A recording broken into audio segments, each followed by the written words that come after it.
Martedì 20 gennaio, buongiorno Sicilia. Oggi è una giornata particolare con le condizioni meteo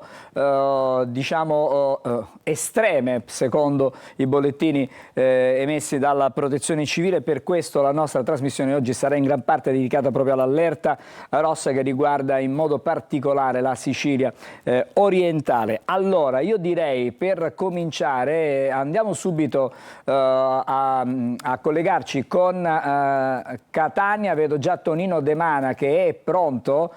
Siamo sul lungomare, vedo Tonino collegato. Buongiorno Tonino, intanto vediamo qual è la situazione a Catania.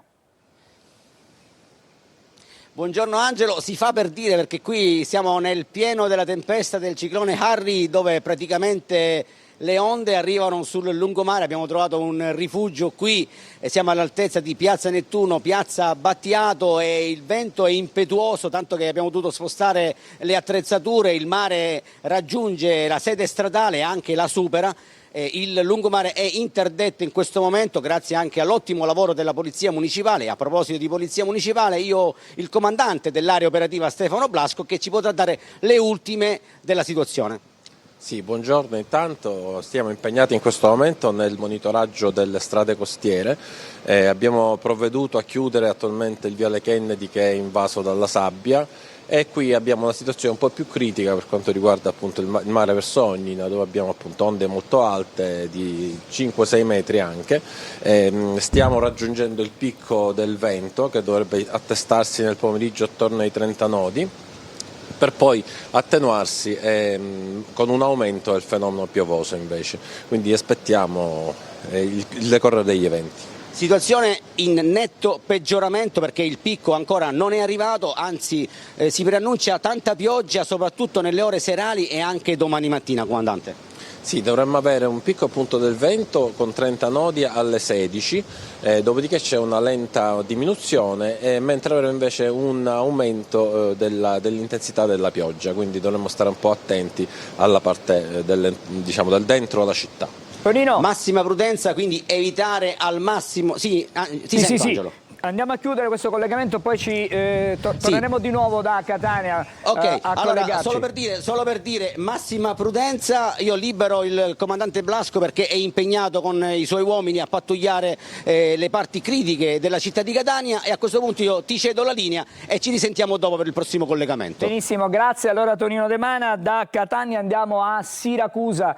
C'è già collegato con noi, stavolta siamo nella sede della Protezione Civile comunale, il nostro Francesco Aloi. Buongiorno Francesco. Nel siracusano ci sono comunque anche delle criticità, soprattutto diciamo a Marzamemi, ma ci racconti tutto tu. Sì, ciao Angelo, buongiorno Silvia. Come vedete c'è il quartier generale della Protezione Civile, dietro ci sono tantissimi vigili urbani, ma ci sono anche i volontari della Protezione Civile pronti a intervenire. Qui si monitora la situazione che al momento pare essere sotto controllo, una settantina di interventi vigili del fuoco durante le ultime 24 ore, soprattutto legati al forte vento, la pioggia un po' moderata, intermittenza, ma è il vento quello che fa più preoccupare. In questo momento vedete alle nostre spalle c'è una piccola riunione, tra poco andranno tutti in giro a monitorare le zone considerate più critiche, che sono quelle limitrofe alla costa. Lo dicevi tu, a Marzamemi ieri sera il sindaco Gambuzza ha disposto l'evacuazione dell'intero borgo marinaro.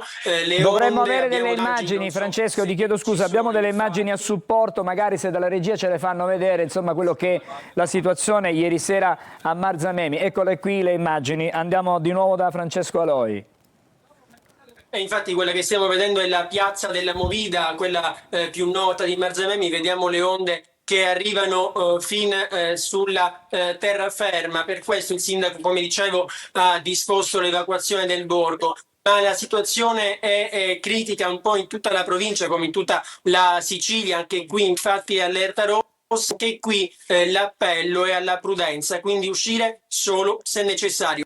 Angelo, per il momento, se non ci sono domande da studio, la linea può tornare a te a Catania. Sì, d'accordo, grazie allora anche a Francesco, torneremo a collegarci anche con Siracusa. Vedo collegato, se diciamo va bene il collegamento, vorrei andare a Messina un attimo, vorrei cambiare qualcosa sulla scaletta rispetto a quanto previsto, perché il nostro Francesco Triolo è proprio davanti alla spiaggia, una spiaggia diciamo martoriata. Francesco, buongiorno.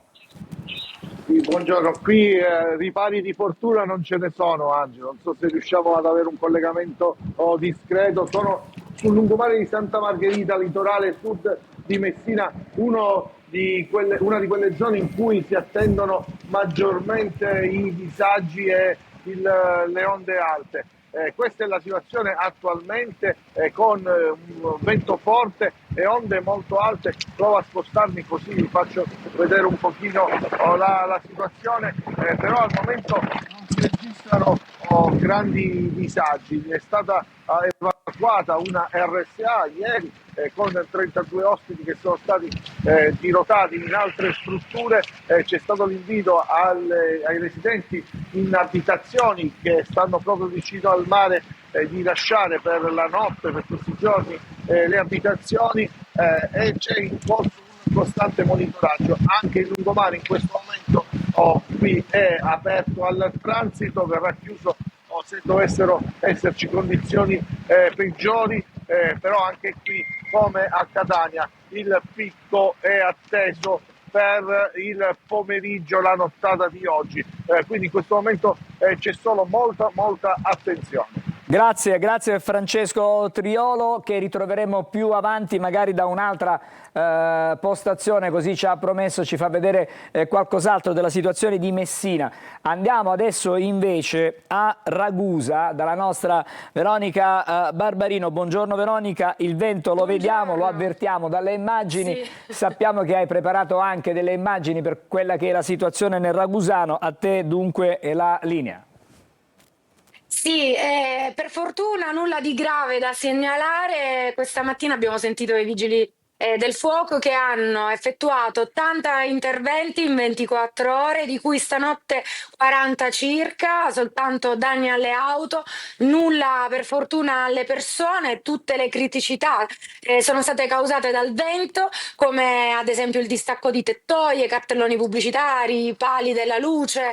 A San Pieri le onde hanno minacciato gli chalet presenti sulla spiaggia, a Scicli sono stati chiusi dei tratti di strada per sicurezza, a Pozzallo le onde hanno scavalcato con violenza in alcune parti il molo, e a Comiso è pranato un muro di contenimento lungo la strada che collega la città con Ragusa. Per fortuna, appunto, come abbiamo detto, nessun danno a persone, e quindi sì, è impossibile uscire. Anche il sindaco ha ricordato di rimanere a casa se non è necessario, appunto, meglio non uscire e limitare così i danni.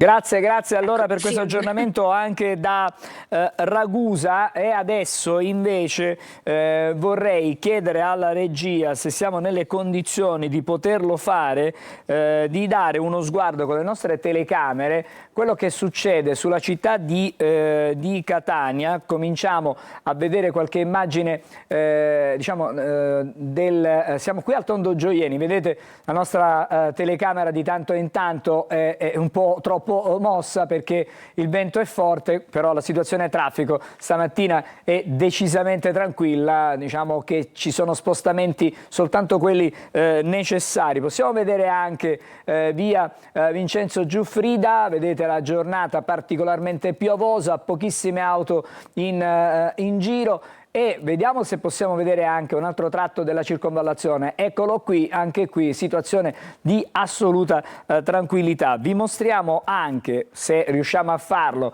ma il cielo è completamente coperto. Questa doveva essere l'immagine che ci restituiva l'Etna, ma in realtà non possiamo vedere l'Etna perché c'è la copertura nuvolosa. Andiamo a Taormina, qui siamo sul golfo di Taormina, vedete cielo coperto, praticamente c'è poca luce perché di fatto le nuvole coprono davvero il sole. Questa è una prima, diciamo, ricognizione di quella che è la situazione in questo momento in Sicilia. Prima di tornare di nuovo nelle nostre postazioni esterne e per seguire quello che succede in maniera costante, vi do anche lettura delle prime pagine dei quotidiani regionali in modo tale da fotografare quella che è la situazione. Cominciamo questa mattina con la Gazzetta del Sud, il titolo principale: il ciclone Harry fa paura.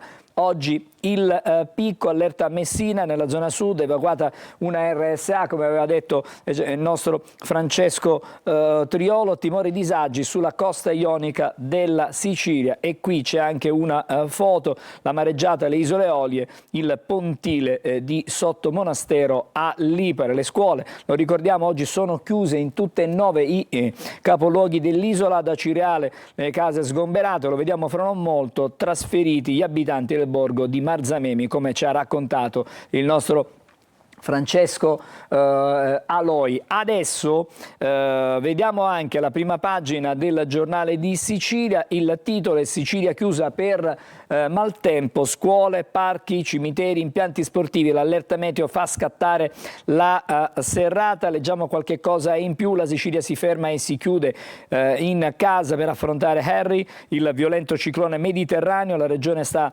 andando verso la paralisi per un'eccezionale ondata di maltempo. La protezione civile regionale ha dichiarato allerta rossa su tutta la Sicilia orientale, condizioni critiche anche nelle aree centrali e occidentali dell'isola, dove l'allerta è arancione, dunque molto elevata. Questa per il momento la prima pagina del Giornale di Sicilia. Adesso vediamo anche, attendiamo un momento, vi facciamo vedere anche la home page del nostro sito Sicilia Web. Eccola qui, la vediamo insieme. Un martedì ciclonico in Sicilia, scuole chiuse in 150 comuni, evacuate 190 persone. E da qui ripartiamo con il servizio di Simona Mazzone a proposito delle persone che in qualche modo sono state costrette anche a lasciare le loro abitazioni. Vediamo il servizio della Mazzone. Mentre circa 200 comuni della Sicilia hanno attivato i centri operativi comunali per garantire il coordinamento delle forze in campo per il maltempo e oltre 150 sindaci hanno emanato ordinanze per la chiusura delle scuole, la Protezione Civile siciliana ha sollecitato i primi cittadini affinché firmassero ordinanze di evacuazione in diverse zone per un totale di circa 190 persone.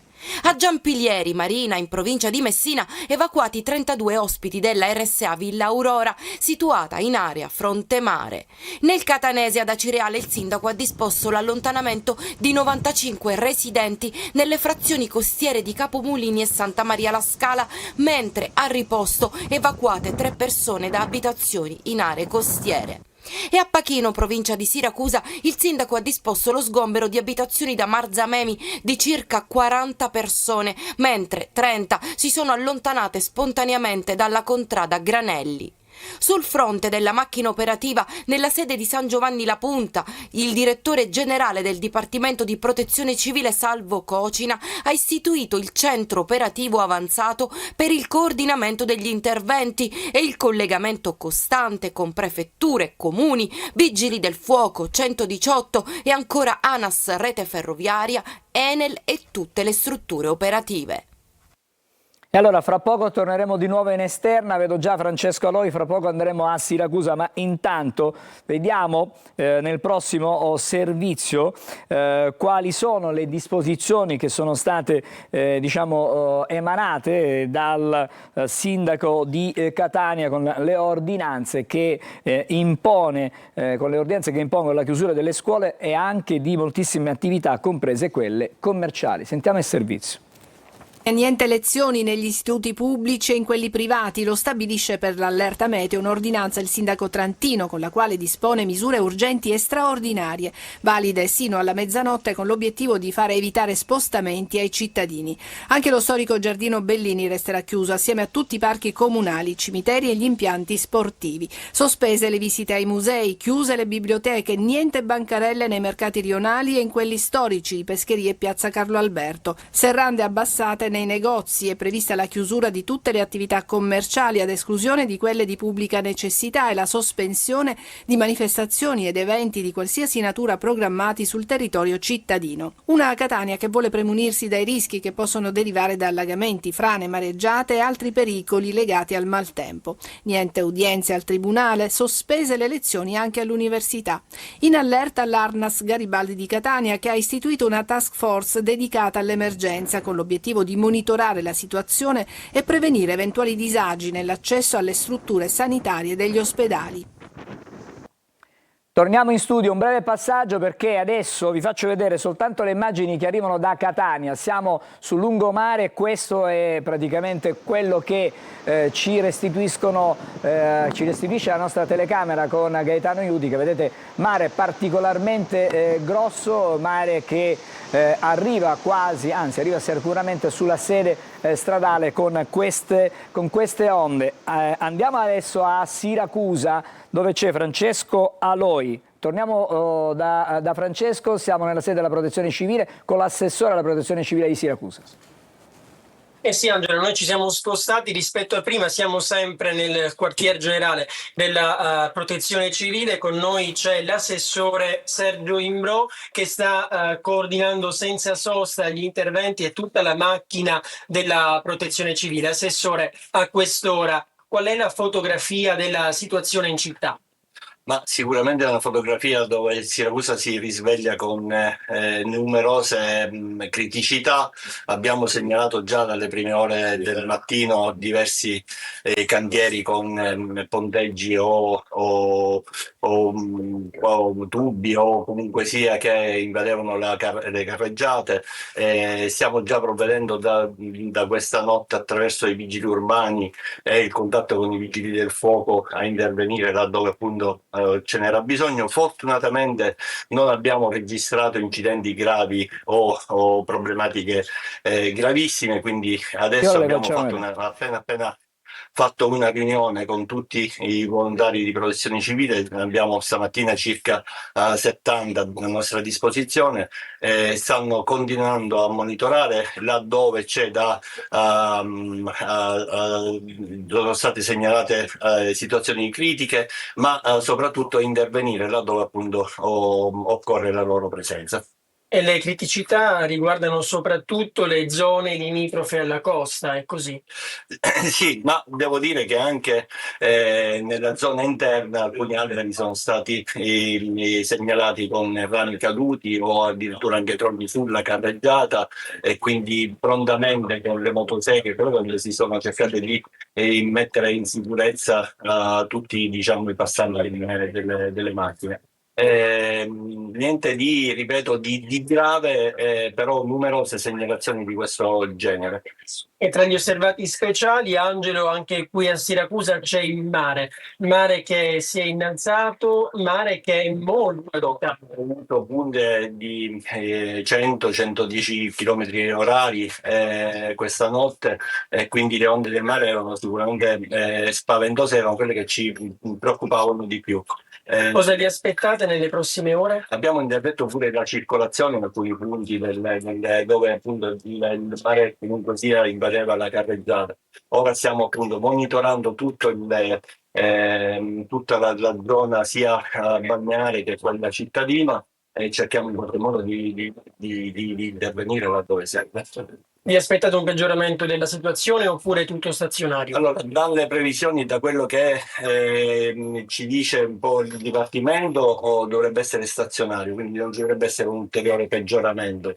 È chiaro che, come sempre, stiamo raccomandando a tutta la cittadinanza di prendere e di spostarsi solo esclusivamente per motivi urgenti o importanti, di limitare quindi qualsiasi tipo di spostamento. Abbiamo già fatto l'ordinanza ieri di palestre chiuse e centro commerciali chiusi, quindi diciamo che tutto sommato al momento la situazione è sotto controllo. Alle 12:30 avremo una riunione con la prefettura dove avremo una situazione più chiara di tutta la provincia. Perché naturalmente, Angelo, anche qui è riunito il CCS, il Centro Coordinamento Soccorsi, in prefettura. Angelo. Sì, allora grazie per il momento anche da Siracusa, torneremo da te più avanti nel corso della nostra mattinata. Uno sguardo lo diamo ancora alle immagini che ci restituiscono dal lungomare di Catania. Eccole qui le immagini che stiamo vedendo, situazione certamente di grande preoccupazione con le onde. Possiamo tornare in diretta con le immagini proprio in questo momento sul lungomare di Catania, e fra poco sentiremo e riattiveremo di nuovo il collegamento anche in audio, non soltanto in video, con Tonino De Mana per farci raccontare se ci sono altre novità, altre situazioni di criticità. Ma intanto il maltempo ha colpito anche Agrigento, perché sul litorale di San Leone, la frazione balneare di Agrigento, insomma il mare in tempesta e il vento forte hanno allagato gli stabilimenti che chiaramente in questo periodo sono praticamente in disuso, non vengono utilizzati, ma hanno subito grandi danni. Vediamo il servizio di Sardo. Un pomeriggio segnato dal maltempo sul litorale agrigentino. Il ciclone Harry si è abbattuto sulla Sicilia con raffiche di vento intense e mare in tempesta, provocando gravi danni a San Leone, frazione balneare di Agrigento. Le mareggiate hanno colpito in particolare il lungomare, dove le onde hanno allagato La Perla, uno degli stabilimenti balneari e ristoranti più rinomati della località. L'acqua ha invaso i locali interni, danneggiando arredi, attrezzature e strutture. La forza del mare ha causato anche lo sballottamento della condotta fognaria nella zona Mare Nostrum, creando disagi e preoccupazioni tra residenti e operatori commerciali. Sul posto sono intervenuti i tecnici e le squadre di emergenza per la messa in sicurezza. Danni anche al borgo Sant'Ulì, dove un chiosco è stato travolto dalla furia delle onde che hanno superato la linea di costa. L'amministrazione comunale segue l'evolversi della situazione e ha avviato le verifiche tecniche necessarie. Resta attivo il monitoraggio del litorale mentre si procede alla stima complessiva dei danni. Allora torniamo di nuovo su Catania, torniamo da Tonino De Mana. Tonino. Sì, Angelo, le immagini sono suggestive, quelle che ci sta fornendo Gaetano Iudica, però di presenza è tutta un'altra storia. Arrivano gli schizzi praticamente, la salsedine si respira. Noi ci siamo fermati poco prima del collegamento a prendere qualcosa, una bevanda calda al bar, e abbiamo incontrato degli anziani.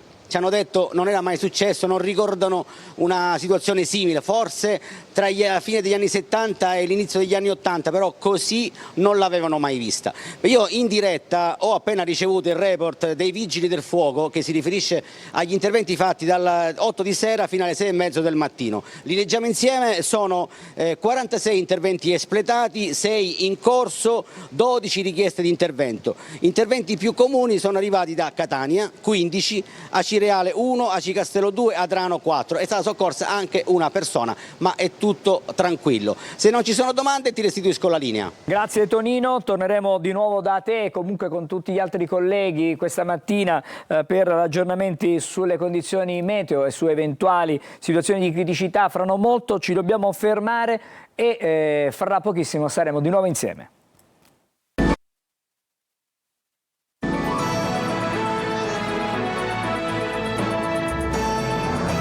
Di nuovo insieme a Buongiorno Sicilia. Adesso un'ultima ora che arriva da Messina, perché i finanzieri del comando provinciale hanno scoperto un articolato sistema fraudolento di accumulamento di ingenti ricavi non dichiarati al fisco per oltre 8 milioni di euro da parte di una ditta individuale di una società di capitale con sede a Patti, entrambi amministrate da una cittadina di nazionalità cinese, riguardanti attività di commercio al dettaglio di beni di varia natura. La società in questione mettevano scontrini falsi, stampati con errori ortografici e anche privi delle informazioni previste dalla normativa fiscale. In questo modo si riusciva a tenere traccia degli incassi giornalieri, omettendo però di comunicare ai sistemi dell'Agenzia delle Entrate una considerevole parte proprio dei ricavi complessivi. Denunciata l'amministratrice delle società, sequestrati beni per 4,6 milioni di euro circa. Adesso vediamo torniamo ai quotidiani in attesa di ristabilire i nostri collegamenti. Fra poco saremo di nuovo a Catania, a Siracusa, a Messina e anche a Ragusa. Dicevo, allora, vediamo un po' di leggere qualcosa dalle pagine interne dei quotidiani intanto regionali. Intanto cominciamo con la prima di Repubblica Palermo e il titolo di apertura è "Donne nelle giunte comunali, sull'Ars incombe il voto segreto". E poi ancora sempre sulla prima pagina, semestre filtra medicina, 2 prove per recuperare. Questo è dunque il titolo della prima pagina. Andiamo allora all'interno. Ars, via alla battaglia per le donne in giunta, incombe il voto segreto, non c'è accordo sulla parità di genere al governo dei comuni, asse tra le 15 deputate di maggioranza e opposizione per l'ok. Questo scrive per l'appunto Repubblica. E a proposito di Repubblica, vediamo come tratta nelle sue pagine interne il maltempo. Arriva il ciclone Harry, l'isola con il fiato sospeso sotto la tempesta di vento, appello dei sindaci, non uscite da casa, allarme rosso a Messina, lasciate le case nella zona sud, le scuole e le università chiuse. Ne abbiamo già parlato in maniera piuttosto ampia. Allora, vediamo anche le pagine interne della Gazzetta del Sud. Giudiziaria, l'inchiesta su Stagno dal Contres, la PM decide nuovi interrogatori, convocati in procura per essere sentiti la segretaria dell'ex primario di chirurgia plastica del Policlinico Kaskowski, la caposala Melita, l'ostetrica lì e la dirigente Fazio. È stato affidato l'incarico al consulente per estrapolare i dati ritenuti utili da tutti i telefonini che sono stati sequestrati. E poi ancora sempre dalle pagine interne parliamo di formazione, così chiudiamo la lettura dei quotidiani regionali per questa mattina. Formazione di giovani disoccupati, regione Lumaca, tagliati i fondi. Leggiamo e cerchiamo di capire qualcosa in più. Il programma GOL, che sfrutta fondi comunitari e della PNRR, non ha raggiunto i risultati attesi nei primi 2 anni di investimenti. L'ira degli enti che promuovono i corsi, stop a incertezze e ritardi. L'isola nelle retrovie incasserà 52 milioni, la Campania, pensate,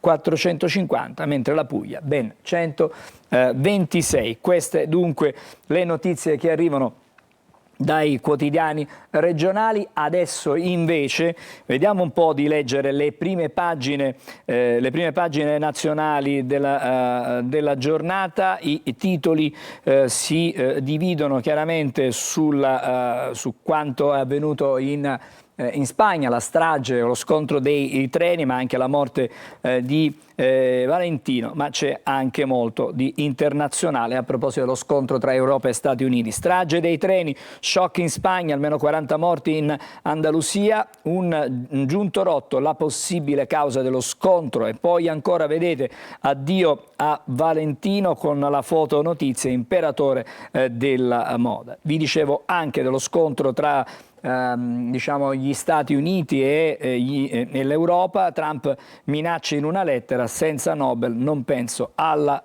pace. Donald scrive al premier norvegese. Così dunque leggiamo ancora: così l'America si prende Davos. Poi magari proveremo ad approfondire questo tema. Sulla Stampa, in primissimo piano, vedete rosso Paradiso, si è spento a 93 anni Valentino, l'ultimo imperatore dello stile italiano, ha vestito 4 generazioni di star del cinema, regine e anche principesse. Questo è il titolo principale. E poi vedete, Trump minaccia la pace, l'Unione Europea frena sui dazi, sui controdazi. Leggiamo anche Repubblica, anche qui vedete il titolo principale, i 2 titoli principali: non sono obbligato alla pace, e sono le parole di Donald Trump. Groenlandia, la nuova minaccia di Trump, borse in calo, bruciati 225 miliardi, l'Unione Europea si divide sui controdazi e la Meloni frena. Dall'altra parte l'ultimo imperatore,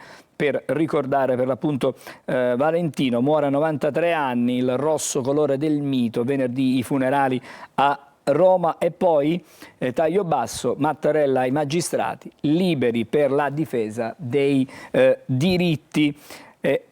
Vediamo ancora le altre prime pagine, siamo su Avvenire, eccolo qui il CDA del Mondo, di che cosa si tratta? Leggiamo, cerchiamo di capire. Trump ha lanciato la proposta di un Board of Peace, un consiglio guidato da lui con Putin e altri leader a pagamento. No di Macron, l'Unione Europea studia le contromisure sulla Groenlandia. Ma intanto leggiamo anche il forum a Davos, clima e sostenibilità finiscono nascosti, più diseguaglianze. E poi ancora leggiamo sempre dalla prima pagina di Avvenire, addio a Valentino, re dell'eleganza. Leggiamo e andiamo avanti con gli altri giornali. Anche sul Messaggero di Roma in primo piano la morte del grande stilista, aveva 93 anni, Valentino. Roma nel mondo, così leggiamo su questo titolo, diciamo con foto anche allegata. E poi la cronaca ha provato a farla a pezzi e bruciarla, la ricostruzione del delitto di Federica, IPM, il marito alienato e senza amici. E poi vedete anche qui Trump, niente Nobel, niente pace, effetto Daz, giù le borse europee. Ieri non è stata assolutamente una giornata positiva per l'economia da un punto di vista finanziario, con le borse che hanno perso tantissimo. Paura dazi, siamo sul Sole 24 Ore, le borse bruciano, 225 miliardi, Trump non arretra, al 100% li farò. Queste sono le sue parole. Lo scontro per l'Artico, in negativo le piazze europee, Danimarca e Groenlandia propongono una missione NATO, record di ore argento, il presidente attacca Norvegia sul mancato premio Nobel, torna la volatilità dei dazi sui listini azionari con le rinnovate tensioni tra gli Stati Uniti e l'Unione Europea sulla Groenlandia. L'indice Stoxx 600 ha ceduto l'1,2%, facendo registrare un calo della capitalizzazione europea di 225 miliardi di euro. E poi ancora siamo stavolta in Cina, una natalità ai minimi dal 49 con 7,9 milioni di neonati, ma intanto più 5% il PIL cinese nel 2025. Questa è la situazione. Poi l'ex Ilva in 14 anni, il salvataggio di Stato nel maxi impianto è costato 3,6 miliardi. Ma c'è una notizia che un po' tutti, insomma, stamattina, chi è interessato alla rottamazione Quinques ha, diciamo, interesse a conoscere cosa succede. Al via la corsa per rottamare, 13 miliardi di vecchi debiti, istanze entro la fine di aprile, ne abbiamo parlato a lungo. Anche qui sul Sole 24 Ore, vedete, morto Valentino, il titolo, l'ultimo imperatore dell'alta moda. Vediamo insieme allora anche qualche diciamo approfondimento dalle pagine interne. Siamo sulla tragedia in Andalusia, sul Corriere della Sera, come una bomba lo schianto dei treni, 40 morti, ci sono 30 dispersi. Io fortunata, mia sorella Raquel incinta e grave. Queste sono anche le testimonianze. Lo leggiamo, la notizia viene riportata chiaramente da tutti i quotidiani. Siamo su adesso Repubblica, Spagna, oltre 40 morti nella tragedia del treno, una scena dantesca. Così scrivono, la popolazione si unisce ai soccorritori portando acqua, coperte, accompagnando i feriti in ospedale e ospitando i superstiti. Si cercano i dispersi. Ieri c'è stata la visita di Sanchez, oggi arrivano i reali. Questo il racconto in sintesi di Repubblica. E poi anche sul Messaggero di Roma, scontro fra due treni in Andalusia, almeno 40 vittime tra le lamiere, inferno in Spagna, un convoglio deraglia e viene travolto da un altro in direzione opposta, i corpi sbalzati a centinaia di metri, 37 sono i dispersi, oltre 100 i feriti. L'ipotesi che questa tragedia immane sia stata provocata da un giunto rotto. Gli investigatori, rotta la saldatura di un binario, 4 giorni prima c'era stata una ispezione. Dunque adesso le indagini dovranno chiarire che cosa effettivamente è successo. Adesso approfondiamo anche quanto riportato già dalle prime pagine sulla posizione di Donald Trump. Io, privato del Nobel, non mi sento vincolato alla pace, poi il leader sulla Groenlandia rilancia le minacce di dazi, li applicherò di sicuro. Questo sul Corriere della Sera. La Repubblica: Trump attacca l'Europa, senza premio Nobel non penso più alla pace. Il messaggio in risposta ad un invito al dialogo del premier norvegese: recapitato alle cancellerie del vecchio continente, si occupino di Kiev. Così Donald Trump. Adesso invece sempre sulla Stampa, ma lo stesso tema: Nobel per la guerra, Trump al premio norvegese, non sono più tenuto a garantire la pace, un intervento in Groenlandia non lo escludo, il Canada invierà dei soldati. Leggiamo ancora lo scontro con Oslo dopo il no alla cessione del premio da parte di Corina Machado, e poi ancora spie, satelliti, intercettazioni e radar, così gli Stati Uniti alimentano il separatismo. Altre notizie sempre sul tema, vedete, stavolta siamo sul Messaggero: Meloni e l'anti-bazooka, la carta delle terre rare per convincere Donald.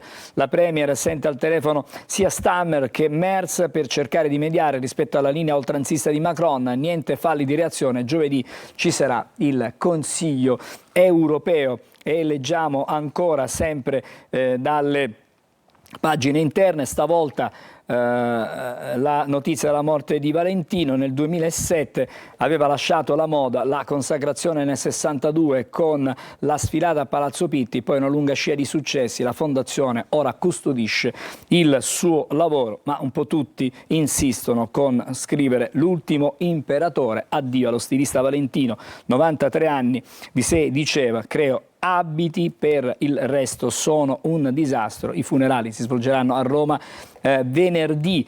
Come detto, tutti i quotidiani stamattina dedicano tantissime pagine anche interne, non solo le aperture. Addio Valentino, l'eleganza del genio. È morto a 93 anni lo stilista, icona del lusso e del haute couture, dalla provincia alla consacrazione mondiale, una vita dedicata alla moda. Siamo quasi in chiusura, ma diamo uno sguardo anche alle altre notizie di cronaca. Omicidio di Alba, parla l'assassino, i compagni, non torniamo in classe. Siamo in Liguria, l'interrogatorio del 19enne: ho pensato più volte al suicidio, la coltellata, volevo solo ferire. Queste le sue parole. Ma c'è un altro delitto che diciamo di cui si discute tanto in questi giorni, il delitto di Federica. Voleva farla a pezzi, poi bruciare il corpo. Il marito non risponde ai PM che parlano di delitto feroce. A fine anno la decisione di dire che aveva un'altra relazione. Insomma, anche questa è un'altra pagina particolarmente, diciamo, complicata da risolvere per gli investigatori. Noi ci dobbiamo fermare, abbiamo una sosta e poi torneremo con i nostri collegamenti. Abbiamo già Siracusa pronto, ma vedo anche un altro degli ospiti della mattinata. Insomma, c'è tanto da vedere e da sentire questa mattina a Buongiorno Sicilia.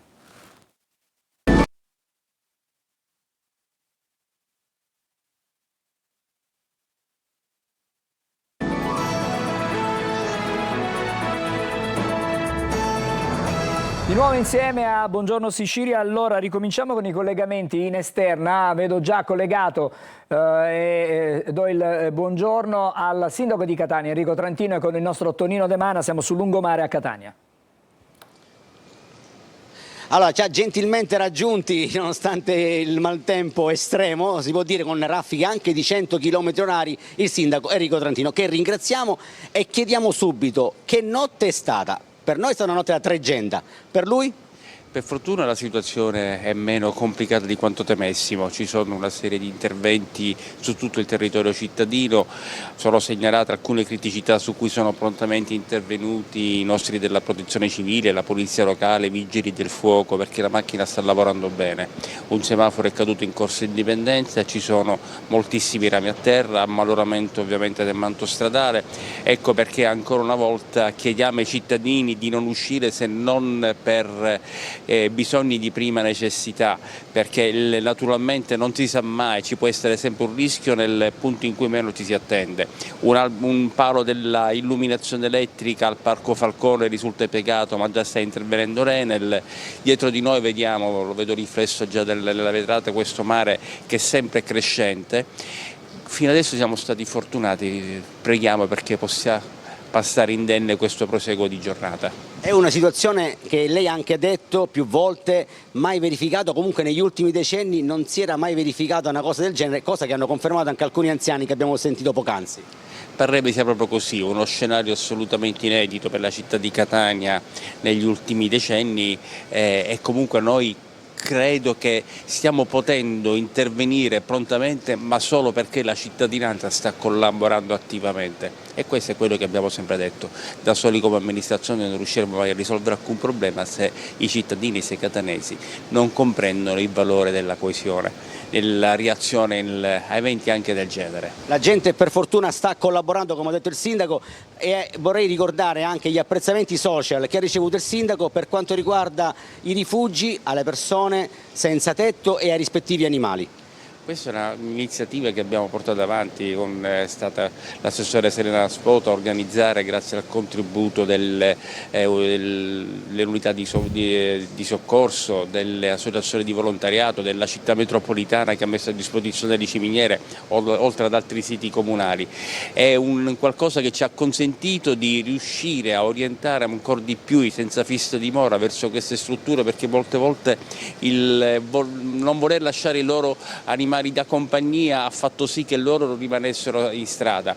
Invece abbiamo consentito di ospitare anche questi animali. Adesso io sto andando proprio in Viale Africa a controllare la situazione, poi avremo un vertice in prefettura alle 9:30, perché devo dire che tutte le istituzioni si stanno muovendo all'unisono con una sintonia straordinaria. Vertice in prefettura alle 9:30, quindi io lascio libero il sindaco Trantino, che ringrazio, e se non ci sono domande ti restituisco la linea. Bene così, grazie Tonino, grazie anche al sindaco Enrico Trantino per la sua disponibilità, per essere intervenuto questa mattina a Buongiorno Sicilia. Adesso abbiamo pronto un collegamento con Siracusa, siamo nella sala operativa della Protezione Civile. Allora vediamo qual è la situazione anche meglio, perché vedo delle cartine dei modelli GFS in movimento, sono mappe satellitari probabilmente. Vediamo un po' cosa succede in sala operativa.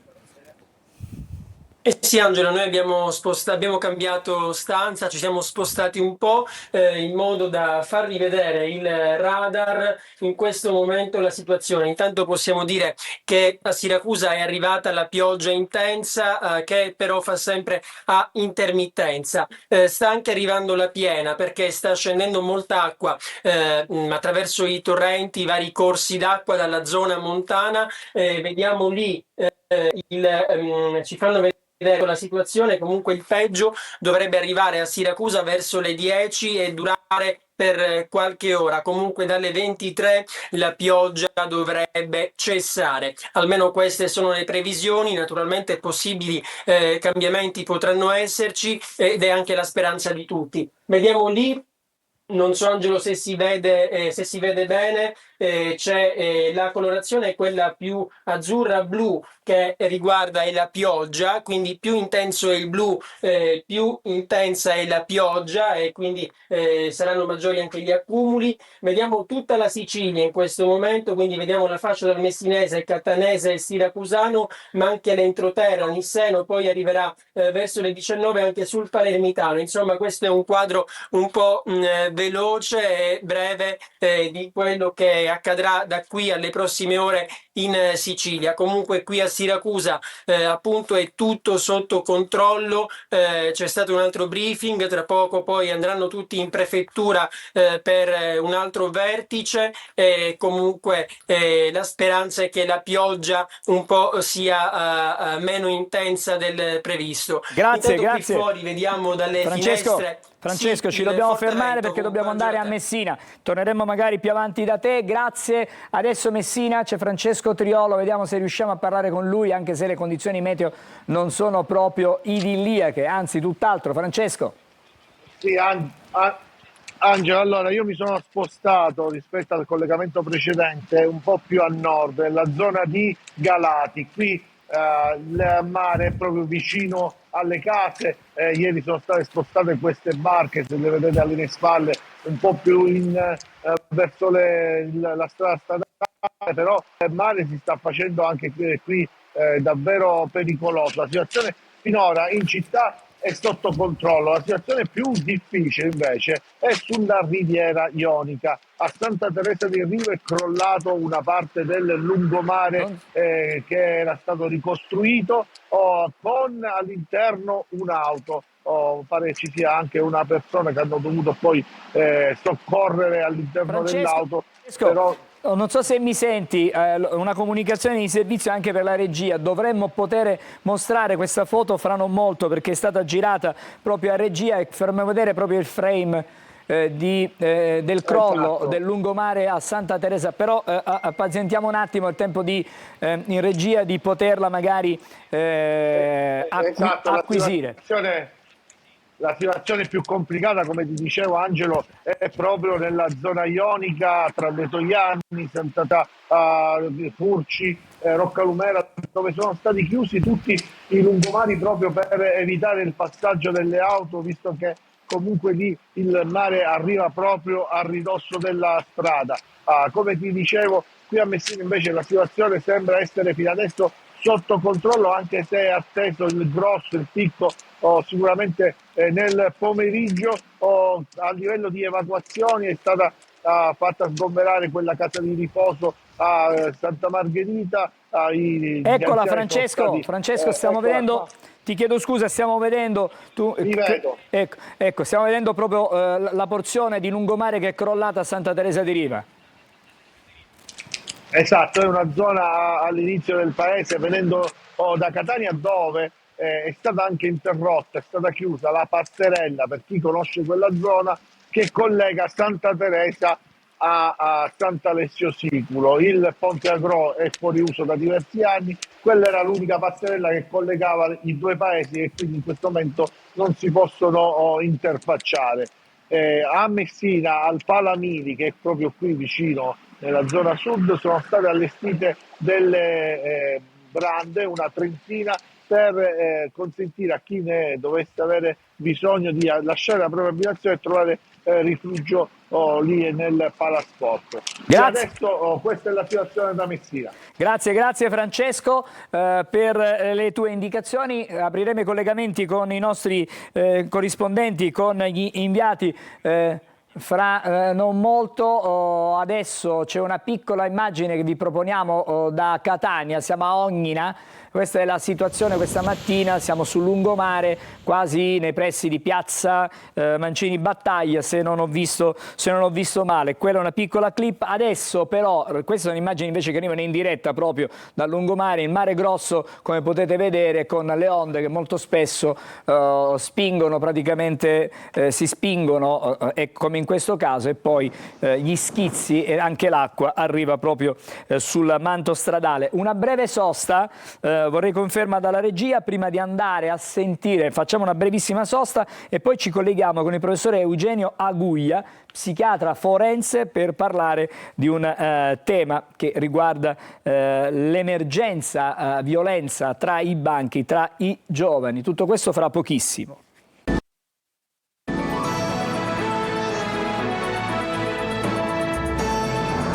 Eccoci, siamo di nuovo insieme a Buongiorno Sicilia. Adesso, come annunciato, ci colleghiamo con Eugenio Aguglia, psichiatra forense. Buongiorno professore, grazie per essere con noi.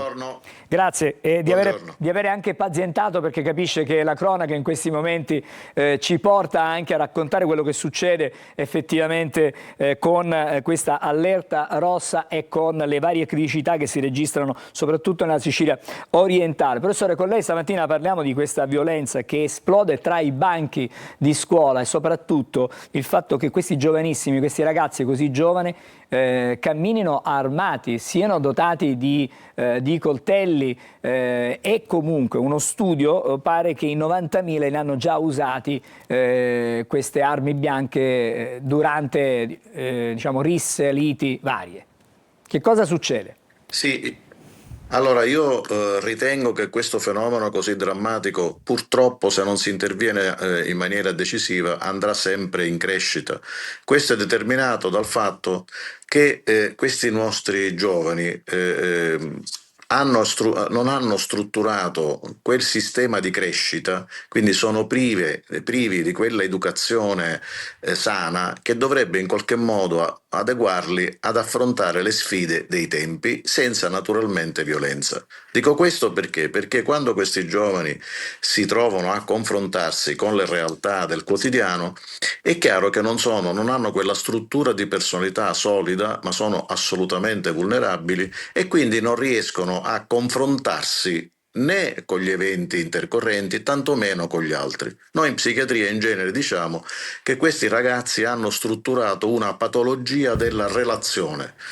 Dicendo questo, io dico che hanno strutturato una modalità più centrata sull'egoismo che non sul rapporto con l'altro, che non sulla condivisione con l'altro, che non sulla competizione con l'altro, ma che sia una competizione serena, che sia una competizione che metta in luce le reali caratteristiche e potenzialità del singolo. Non esiste più una competizione in questo senso, ma esiste una competizione nell'ambito della quale io devo sempre vincere e l'altro deve sempre soccombere. Professore, le chiedo scusa. Naturalmente Le chiedo scusa, ma può bastare la pubblicazione di una foto, sia pure con la ragazza di un conoscente, di un amico, a scatenare questa furia omicida? Alla Spezia è successo che la vittima aveva postato delle foto assieme alla fidanzata di questo giovanissimo che poi ha commesso diciamo, il delitto. Può bastare così poco?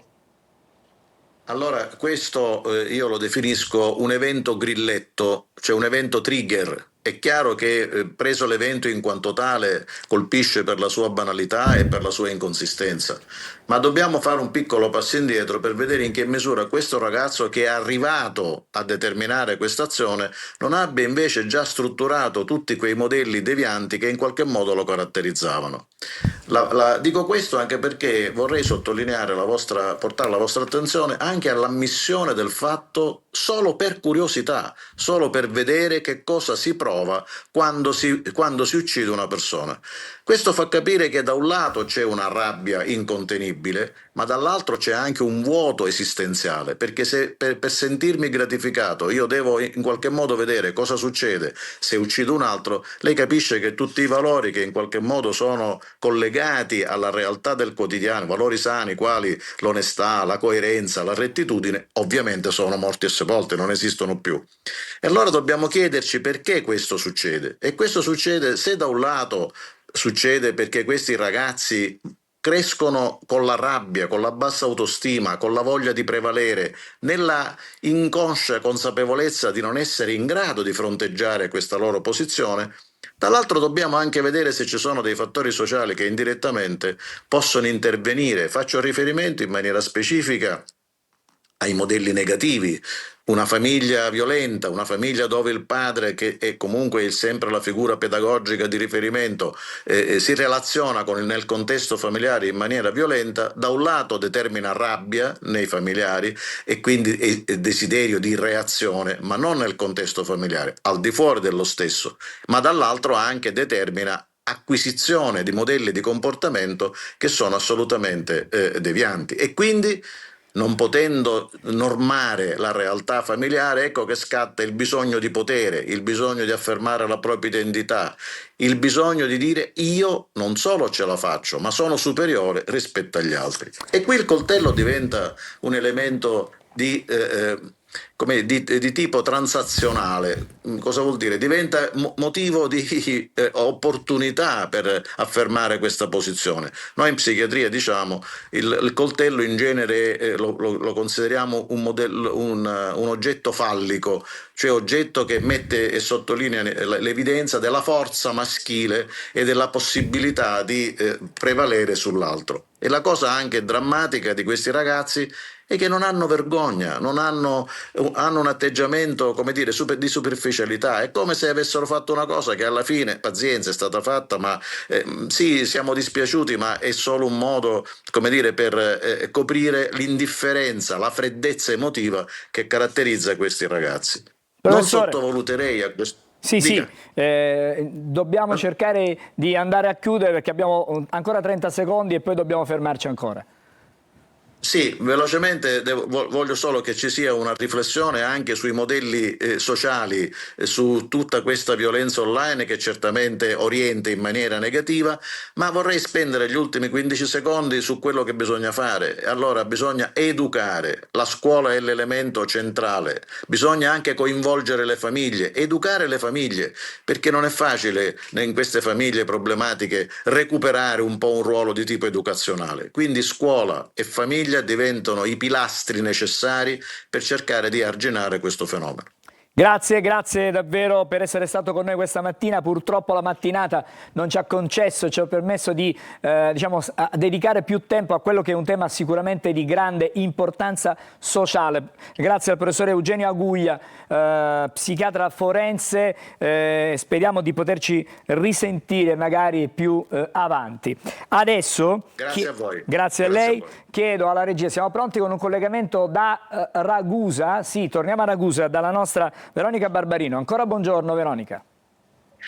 Ancora buongiorno a voi, le condizioni meteo qui si vede, non smette di piovere. Il vento è veramente aumentato e le condizioni meteo proibitive hanno messo in difficoltà anche ieri sera l'atterraggio del Roma Comido della EMA. La situazione è stata gestita con grande perizia e l'aereo, dopo diverse manovre, è atterrato serenamente.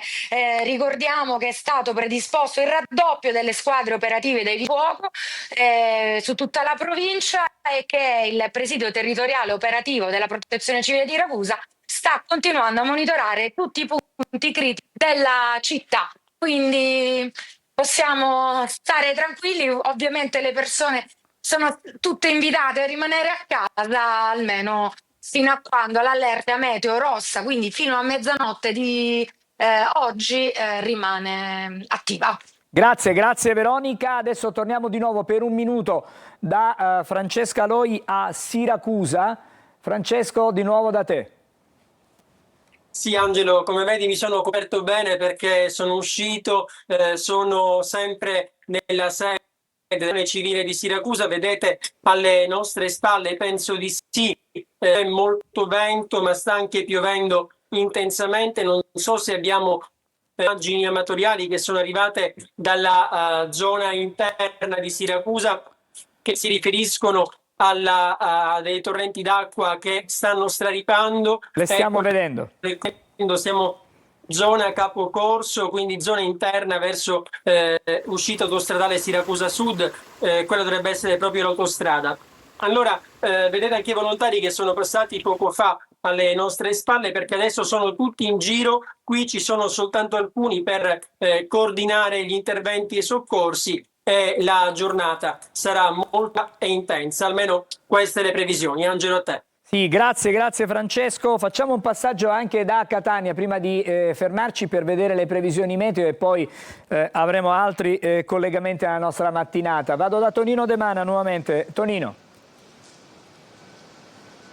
Allora Angelo, aumenta la pioggia, aumenta il vento, aumenta il moto ondoso, tanto che siamo stati costretti anche noi ad arretrare perché alcuni schizzi arrivano fin da noi. Considera che c'è tutta la carreggiata del lungomare. Lungomare interdetto come detto al traffico, passano soltanto mezzi di soccorso.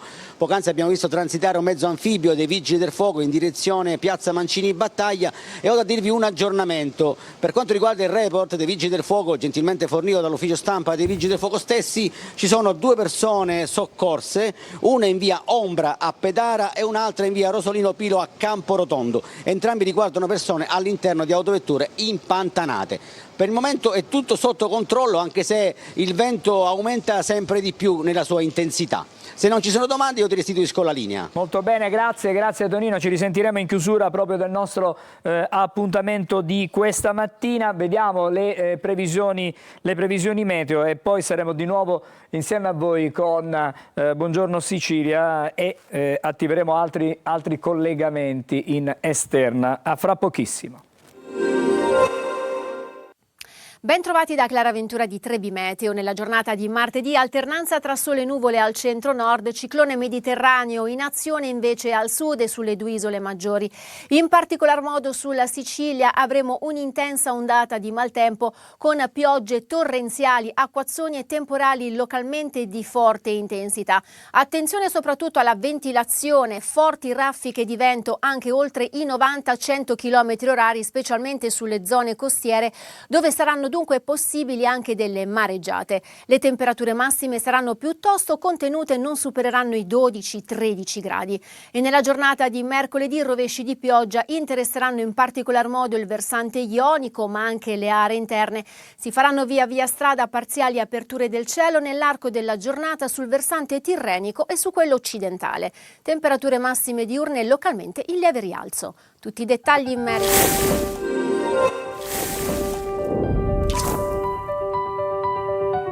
Siciliaweb.it si rinnova.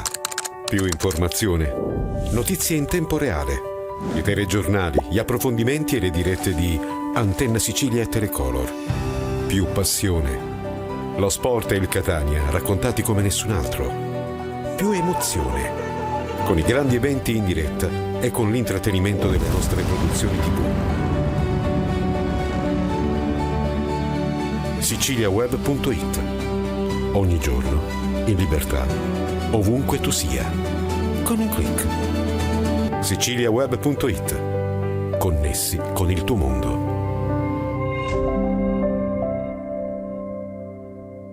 Allora, di nuovo insieme a Buongiorno Sicilia, facciamo una parentesi rispetto a quello di cui abbiamo parlato finora, cioè all'allerta rossa, alle condizioni meteo, ai disagi che si registrano in diverse città, collegamenti stamattina con Messina, con Catania, con Siracusa e Ragusa. Adesso andiamo invece a dare il buongiorno ad Anna Agosta. Buongiorno e grazie per essere con noi a Buongiorno Sicilia. Buongiorno, grazie per l'invito. È la presidente dell'associazione Tamaia. Perché siamo qui? Perché c'è un report annuale 2025, ahimè, della rete antiviolenza della città metropolitana di Catania, che ha messo insieme tantissimi enti, sono 25 tra istituzioni sanitaria, giuridica. Ma il dato che stamattina vorremmo portare all'attenzione anche di chi ci ascolta: sono 369 le donne seguite nei percorsi di fuoriuscita dalla violenza maschile, un numero importante, 120 già presi in carico negli anni precedenti e 249 per il primo contatto. Insomma, è una vera emergenza. Diciamo che non è un'emergenza, è un fenomeno strutturale. I dati fanno impressione perché chiaramente sono numeri molto alti, dietro questi numeri ci sono storie di donne. Noi ormai accogliamo una media di 300 donne nuove ogni anno e abbiamo deciso da 3 anni a questa parte di presentare un report per raccontare non solo i dati delle donne che arrivano, ma tutta l'attività che ci sta dietro, la gestione di un centro antiviolenza come il nostro, che coordina anche una rete antiviolenza sul territorio che ormai è consolidata, si è formata nel 2008 e da poco abbiamo rinnovato gli intenti. Abbiamo voluto inserire anche le attività degli altri enti in modo tale da far comprendere che la violenza maschile sulle donne si può affrontare su più fronti. Il centro antiviolenza certamente è il nodo strategico fondamentale che supporta le donne in uscita dalla violenza, ma le donne hanno bisogno di risposte univoche e specializzate anche qualora si rivolgano alle forze dell'ordine piuttosto che a un pronto soccorso, piuttosto che un servizio sociale. È molto importante poi per noi l'attività di prevenzione, l'abbiamo raccontata in questo report. Abbiamo raggiunto oltre 1000 studenti e studentesse di scuole di ogni ordine e grado.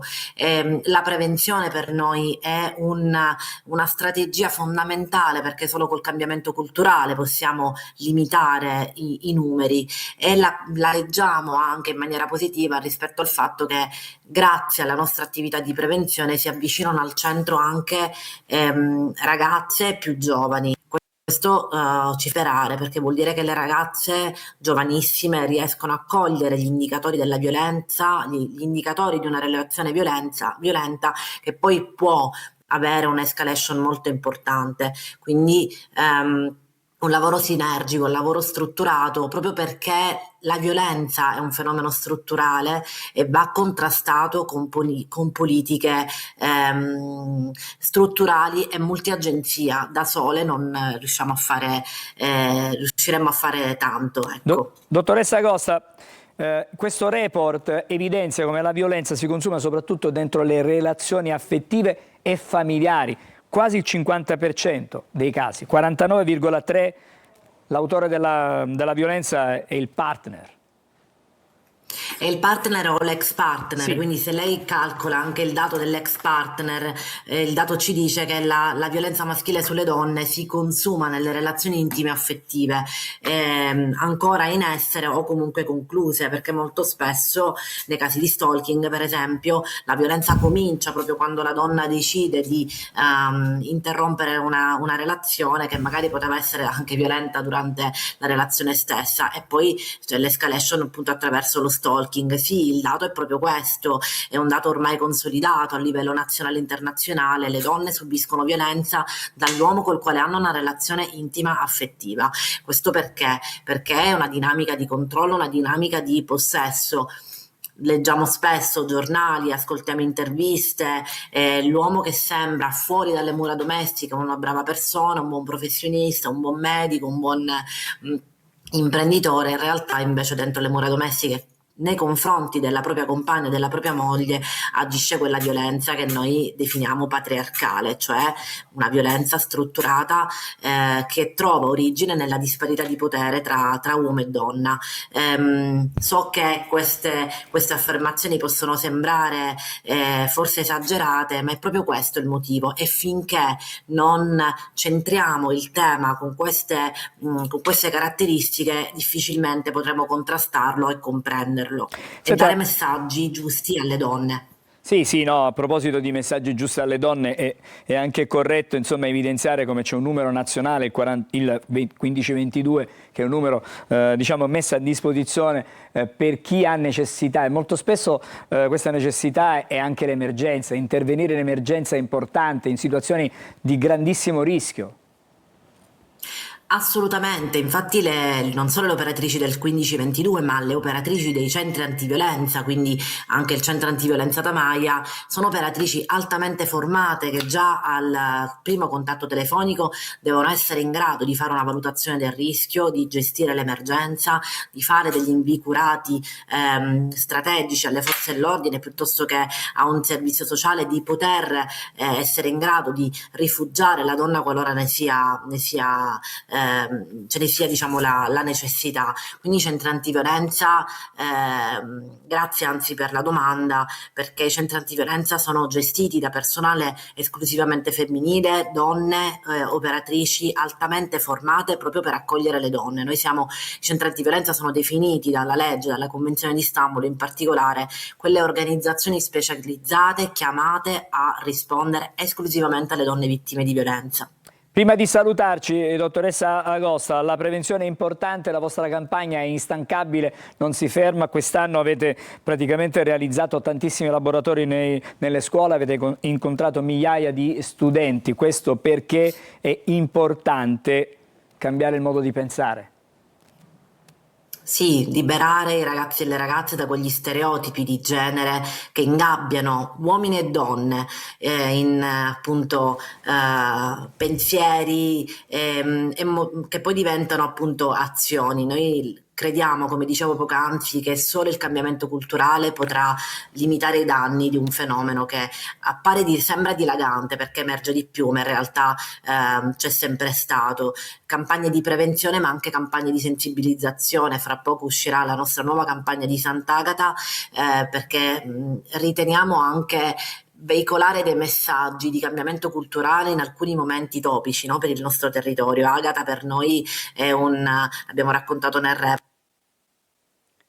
Abbiamo un piccolo problema, speriamo di poter recuperare prima possibile il segnale, infatti è caduto comunque, lo recupereremo magari in un'altra circostanza perché il tempo purtroppo è tiranno. Adesso apriamo un altro collegamento, lo facciamo con Marco Amato, parte la sigla dell'oroscopo, e con l'associazione Tamaia magari ci risentiremo nei prossimi giorni. Sentiamo e vediamo la sigla dell'oroscopo e poi Marco Amato.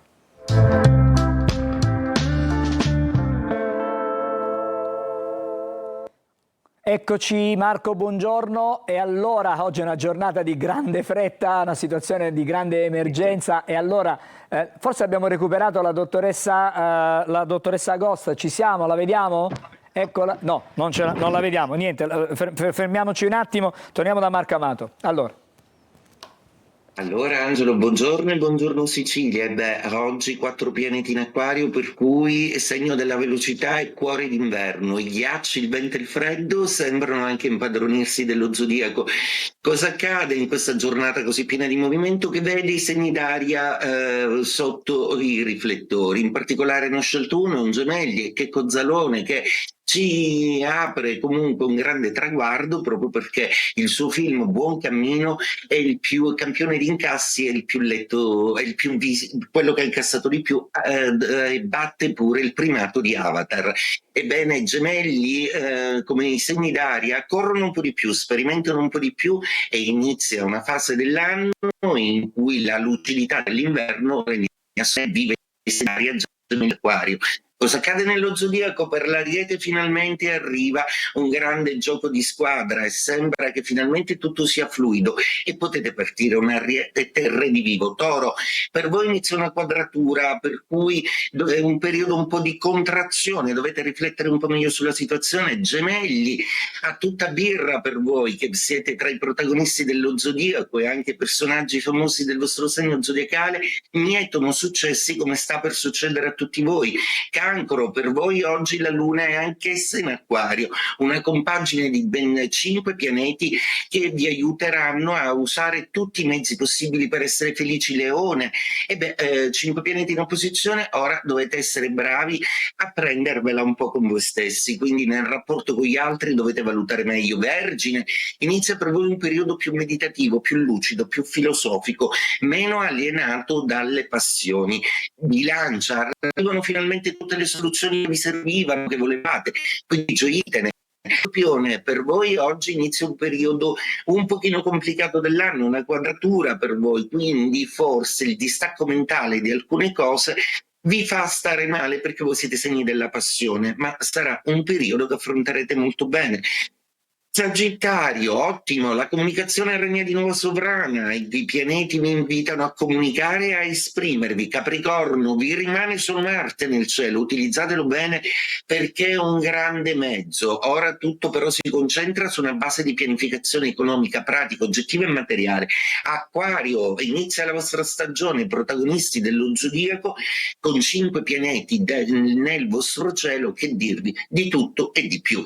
Pesci, per voi oggi inizia un gran bel da fare in termini riorganizzativi. Fidatevi del vostro intuito perché siete i più sensibili dello zodiaco e i pianeti dalla vostra parte vi aiuteranno a intuire le direzioni giuste. E detto questo, a tutti una splendida giornata.